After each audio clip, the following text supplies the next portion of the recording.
Hello and welcome everyone to yourguruji.com. I'm back with the political science lesson. So the very first lesson of the 10th standard that was is power sharing. So क्या होता है power sharing? All right. अभी power sharing मतलब ऐसा होता है कि मतलब power share करना. जैसे कि आप अपने स्कूल डेज को याद कीजिए. मतलब फिलहाल आप स्कूल में हैं तो स्कूल को याद कीजिए कि आप या फिर आपके कोई दोस्त क्लास में मॉनिटर होगा और क्लास का कैप्टन होगा या क्लास रिप्रेजेंटेटिव, तो उसका कुछ पर्टिकुलर जिम्मेदारी रहता है कि उसको मतलब टीचर के एब्सेंस में कुछ कुछ काम दिया जाता है और अपार्ट फ्रॉम दैट भी उसका कुछ काम रहता है क्लास के लिए, तो वो सब जो वो पूरा करता है. ठीक है, तो एज अ मॉनिटर उसका ये सब रिस्पॉन्सिबिलिटी रहता है. तो वैसे ही गवर्नमेंट्स का भी अपने सिटीजन्स के लिए कुछ रिस्पॉन्सिबिलिटीज़ रहते हैं जिसको वो पूरा करते हैं ताकि वो वापस से इलेक्शन में खड़ा हो पाए और वो जीत पाए सीट को. So the main thing is this the power sharing. And power sharing the various type, जैसे क्लास में जैसे कि मॉनिटर वाइस मॉनिटर होते थे, वैसे सिमिलरली इवन गवर्नमेंट के स्ट्रक्चर में सेंट्रल मतलब यूनियन, स्टेट और वेरियस टाइप्स का गवर्नमेंट होता है. So first let us start with that example और the power sharing that your NCERT book has. तो जो दो कंट्रीज़ का बात किया गया, बेल्जियम और श्रीलंका का, तो कैसे पावर शेयरिंग उधर कैसे पावर शेयरिंग एक्ट किया था और उसके चलते हुए दिक्कतें क्या क्या हुई थी और उसका हल यानी कि सोल्यूशन कैसे निकाला उन लोगों ने. So there was a country known as Belgium. So अभी बहुत ही छोटा कंट्री है. आप 1/4 ऑफ उत्तर प्रदेश कह सकते हैं या फिर ओनली लाइक हरियाणा जितना साइज़, तो उतना ही छोटा ये कंट्री था. लेकिन इसमें प्रॉब्लम था. क्या प्रॉब्लम था इसमें? प्रॉब्लम ये था कि इधर दो लिंग्विस्टिक ग्रुप रहते थे, फ्रेंच और डच वाले. अभी तो ये कुछ ज़्यादा मेजर दिक्कत नहीं था. तो अभी इसमें क्या हुआ, इसमें भी डिवीज़न था. जो नॉर्दर्न पार्ट ऑफ बेल्जियम में रहते थे, ऑलराइट, मतलब ये फ्लेमिश रीजन में, इसमें क्या 57% लोग डच भाषी थे. ऑलराइट, सॉरी 59% लोग थे डच स्पीकिंग. जो वोलोनिया का था उसमें क्या था, अराउंड 40% जितना, 40% लोग क्या थे, फ्रेंच स्पीकिंग पीपल, और बाकी 1% के थे, आई मीन बाकी का 1% था जर्मन्स. अभी इधर दिक्कत क्या हुआ, इसका जो कैपिटल था ब्रुसेल्स, यहाँ पे फ्रेंच लोग थे 80% और डच थे 20%. दिक्कत यहाँ पे होने लगा. अभी अब देखिए स्टैटिक्स वाइज ये कंट्री में अगर ये लिंग्विस्टिक पीपल अगर फ्लेमिश में जो रहते हैं, मतलब 59% लोग जो डच स्पीकिंग है, डच भाषी है, तो ऑब्वियसली यही मेजॉरिटी हुए. लेकिन जब इसी कंट्री का कैपिटल में हम मूव करते तो क्या देखने को मिलता है कि जो कंट्री का माइनॉरिटी है वो कैपिटल में मेजॉरिटी हासिल कर बैठा है. तो ये तो एक दिक्कत हो गया. अभी तो इसको सुलझाने के लिए वहाँ का गवर्नमेंट ने क्या क्या अप्रोच किया हम वो देखेंगे. अभी दिक्कत ये था कि मतलब फ्रेंच लोग जो थे वो अमीर थे, काफ़ी अमीर थे, उनके पास लाइक पावर था, क्योंकि ऑब्वियसली जो अमीर होंगे वो तो पावरफुल होंगे. That's I mean fact. तो दे were rich, they were powerful. तो इन लोग को जो अच्छे एजुकेशन, क्वालिटी एजुकेशन जो हम बोलते हैं, उसके बाद इकोनॉमिक कंडीशन इन लोग का ये कंपेरेटिवली बहुत बढ़िया था compare to home the Dutch, where कहाँ पे, ये ब्रूजल्स रीजन में, ठीक है। अभी इन लोग को ये सब फैसिलिटीज़ 1950 से 60s के अंदर में आए, क्योंकि अभी गवर्नमेंट ग्रांट्स की तरफ से, गवर्नमेंट के लाइक एजेंसीज की तरफ से। लेकिन फ्रेंच लोग although being a minority in the country, इन लोग को ये पहले हासिल हो गया था। तो ये बात हजम नहीं हो रही थी कोई भी डच वाले को, कैसे एक माइनॉरिटी आके मतलब इधर ठाट बाट जमा लेंगे कुछ, ठीक है। तो ये गवर्नमेंट को दिखा कि ये एक प्रॉब्लम हो सकता है, जो कि ऑब्वियसली प्रैक्टिकल थिंग है, प्रॉब्लम तो हो गई। तो गवर्नमेंट ने सोचा क्यों ना हम इसके कुछ अप्रोचेस लाए। What were the approaches? Government ने ठाना कि जो सेंट्रल है उसको स्टेट के बराबर कर दिया जाए।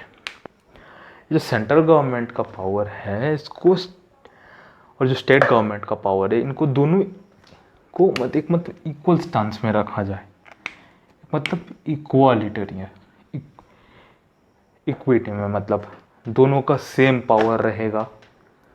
अभी इसके चलते अभी इससे पहले जो एक पॉइंट जो मिस आउट हो गया वो था कि 80 से लेके 93 तक 4 बार अमेंड हुआ था इन लोग का कॉन्स्टिट्यूशन, जो कि बेल्जियम का कॉन्स्टिट्यूशन था वो 4 बार जितना अमेंड हुआ था, ये 80 से लेकर 93 के बीच। तो इनको कॉन्स्टिट्यूशन में जो चेंजेस आया था तो वो लोगों को बहुत ही लाइक डिफ़िकल्ट या फिर मतलब समझ नहीं आते थे लोगों को। So may be some of the cause back then. तो कुछ पॉइंट जो इन लोगों ने जैसे रिफॉर्म किया, जैसे कि सेंटर और स्टेट को सेम पावर देने के लिए, ऑल राइट, कि सेम स्टेटस देंगे। जैसे मतलब जो इन लोग का पार्लियामेंट रहेगा, वहाँ पे क्या होगा कि वहाँ पे फ्रेंच स्पीकिंग भी रहेंगे मेंबर्स, डच स्पीकिंग भी मेंबर्स रहेंगे, ताकि क्या हो सके कि दोनों के बीच कोई प्रॉब्लम ना खड़ा हो, कि दोनों ये जो कम्युनिटी जो रिसाइड कर रही है वो कंट्री में, इन लोगों में कोई प्रॉब्लम खड़ा ना हो, ताकि लोग उधर सुकून से आराम से रह सके। तो इसीलिए गवर्नमेंट ने क्या किया, जो फ्रेंच थे, जो डच थे, उन लोग को भी एक इक्वल पोजीशन दिया इधर पार्लियामेंट में। उसके बाद क्या हुआ,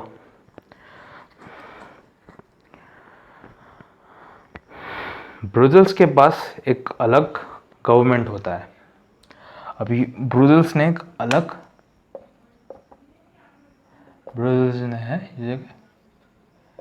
अपना सिस्टम एक गवर्नमेंट का बनाया, जो कि क्या करता था, जो कि ये एनालाइज करते थे कि ये जो दोनों कम्युनिटीज इधर रह रहे हैं, दे हैव इक्वल रिप्रेजेंटेशन, मतलब जितना फ्रेंच उतना ही डच, वही मतलब जितना डच उतना ही फ्रेंच। ये जो कमिटी गवर्नमेंट इन लोगों ने बनाया ब्रुसेल्स, ये जो बेल्जियम के गवर्नमेंट ने ब्रुसेल्स में, तो ये एक बहुत ही बढ़िया सोल्यूशन था, ताकि कोई कॉन्फ्लिक्ट ना आ सके उधर। दोनों को समान इज्जत, इक्वल रिस्पेक्ट मिलेगा, दोनों की इक्वल राइट्स मिलेंगे, दोनों को ही इक्वल वोटिंग पावर्स और डिफरेंट जो सब फंडामेंटल राइट, जो बेसिक राइट्स होते हैं, ह्यूमन नीड्स, सब कुछ इक्वली मिलेंगे, ताकि ये अपना कल्चर खुद से फॉलो कर सके, ये भी अपने कल्चर खुद से फॉलो कर सके, दोनों एक दूसरे के बीच में कांटे ना बने और दोनों एक दूसरे को सपोर्ट करें। So which was a really great approach by the Belgium government, ठीक है। उसके बाद और एक क्या किया, इधर एक कम्युनिटी गवर्नमेंट फॉर्म हुआ,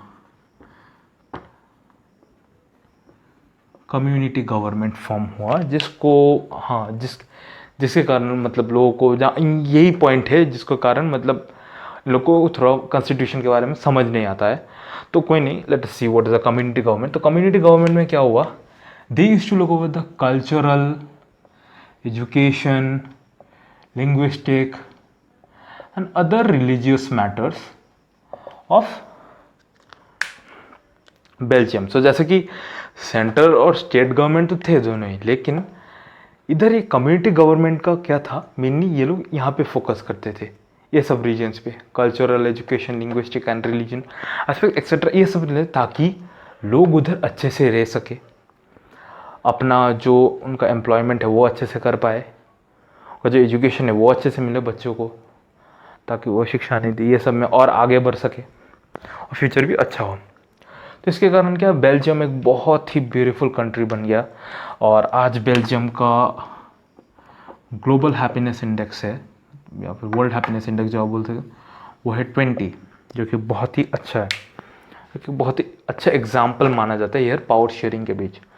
नेक्स्ट कंट्री जो अभी आपकी किताब में लिखा गया है और बहुत ही प्रैक्टिकल एग्ज़ाम है, वो कोई नहीं, हमारा ही नेबर है वो, that is Sri Lanka.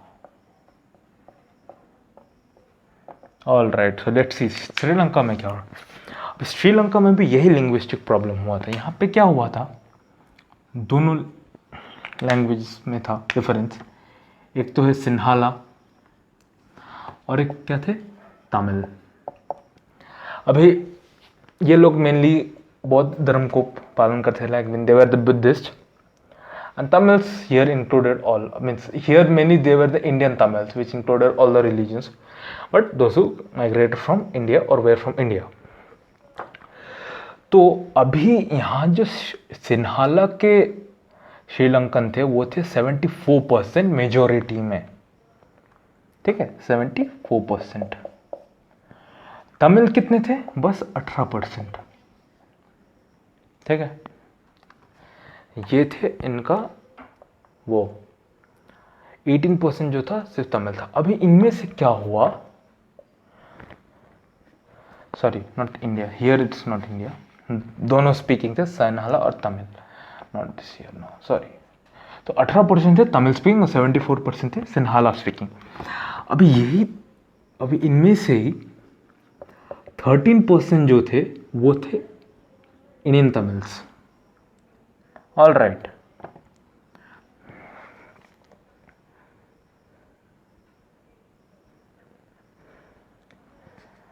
No I mean sorry 18%, sorry 13% ही थे यहाँ पे ये सिन्हाला, या फिर मैं sorry Sri Lankan Tamils. All right, और बाकी के जो थे वो थे आपका इंडियन तमिल्स। ऑल राइट, तो पहले ये लोग तमिल को माइनॉरिटी एज अ घोषित कर दे, मतलब एज अ माइनॉरिटी देखते थे, जिसके कारण क्या, मतलब तमिल लोग को ज़्यादा फैसिलिटीज़ नहीं मिलता था एंड एक्सेट्रा। ओके, सो अभी प्रॉब्लम क्या हुआ इधर कि ये मेनली बता दूँ आपको, इंडियन तमिल्स जो ये माइनॉरिटी रिप्रेजेंट करता है, ठीक है।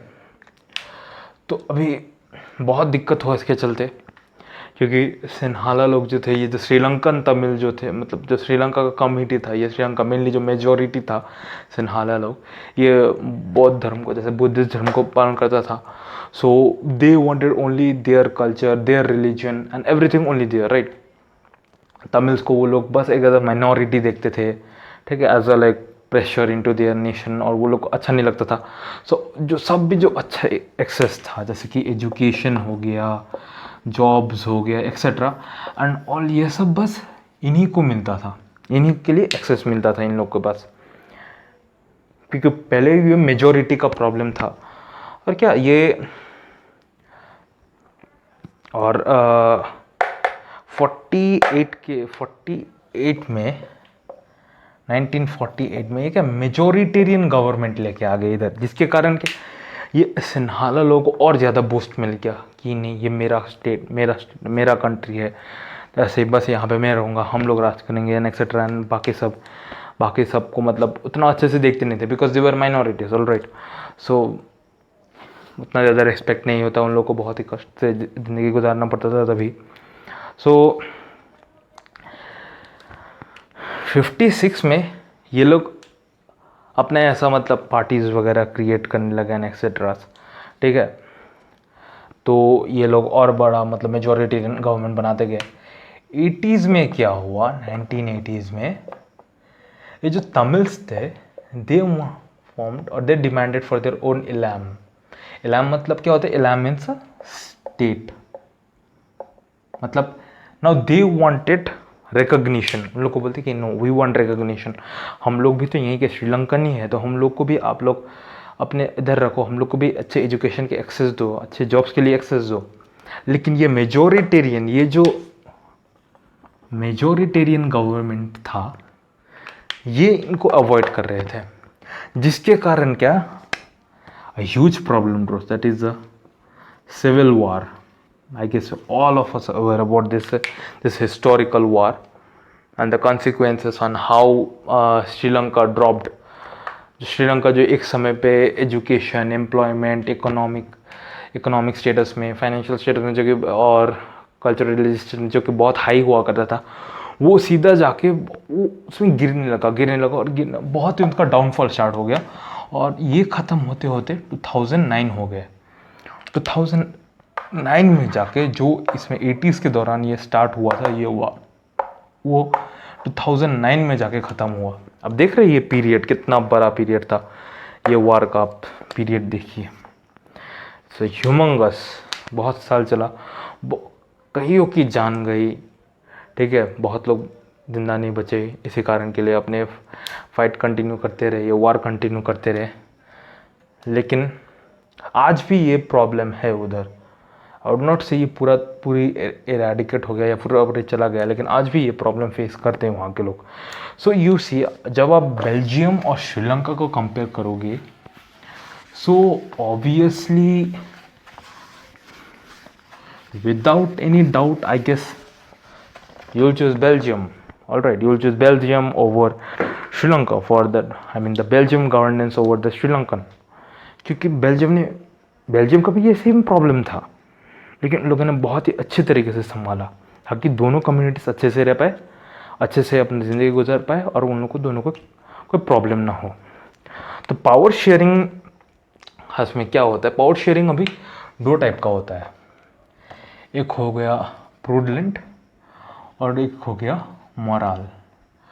प्रूडेंट का क्या फोकस रहता है mainly, it is like reducing any types of conflicts and all right, then जो सब होते हैं ये सब डिफरेंशिएशन एंड ऑल, ये सब को इरेडिकेट करना होता है, ठीक है। जो मतलब कॉन्फ्लिक्ट्स होता है, या फिर जैसे कि लड़ाई झगड़ा हो गया दो कम्युनिटी के बीच, या फिर पीस ब्रेक कुछ ऐसा हो रहा है, मतलब ये सब रिलेटेड जो मैटर्स होते हैं जिसके कंट्री के हारमनी में, जिसके कंट्री के मतलब कंट्री को जिससे ख़राब नाम हो सकता है, या फिर कंट्री का जैसे पीस जो अगर वायलेंस में टर्न हो सकता है, ठीक है।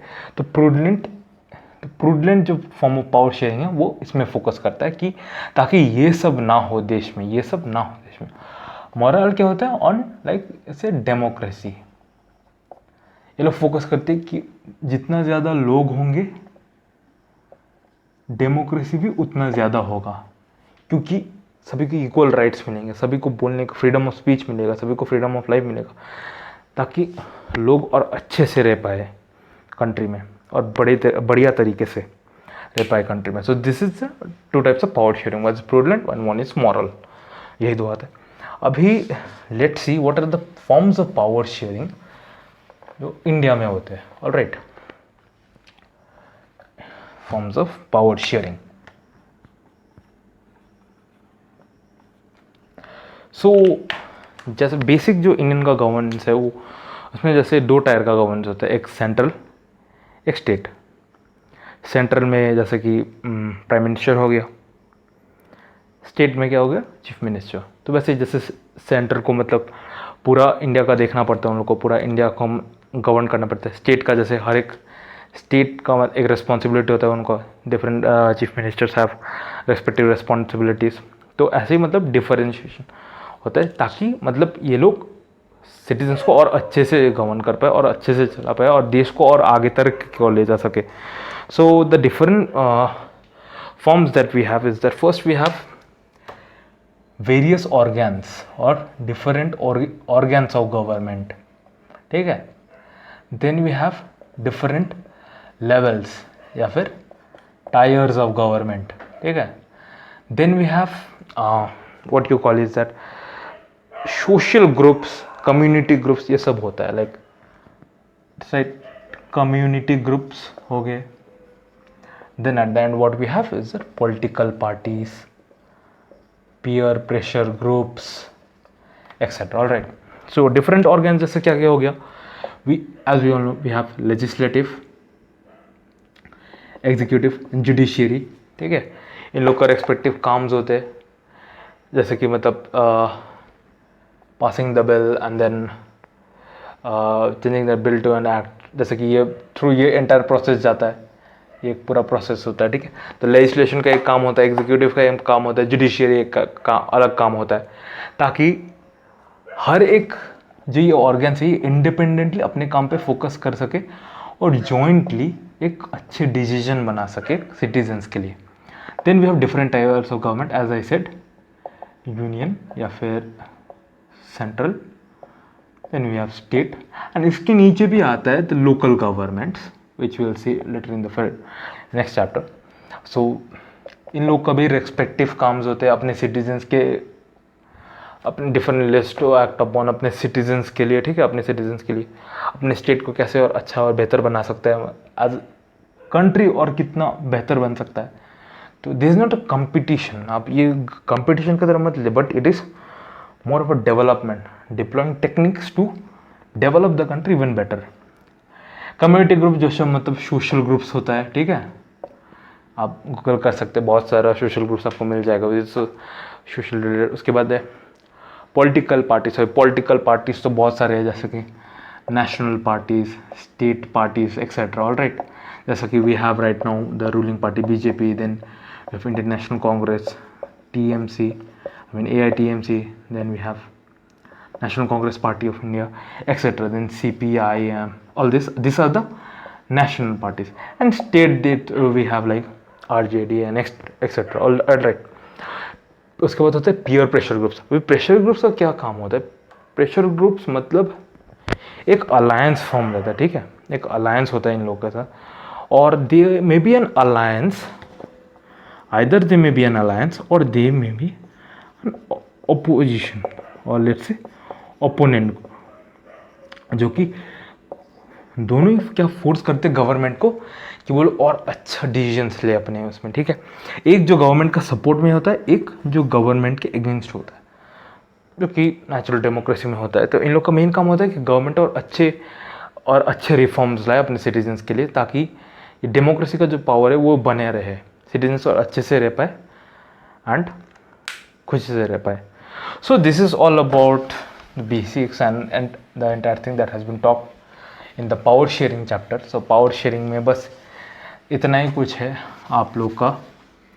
आशा करता हूँ आप लोग को अच्छा लगा होगा, and if you have any doubts you can drop it in the comment section. तो I will see it and then I will try my best to reply it back to you. So thank you for your time.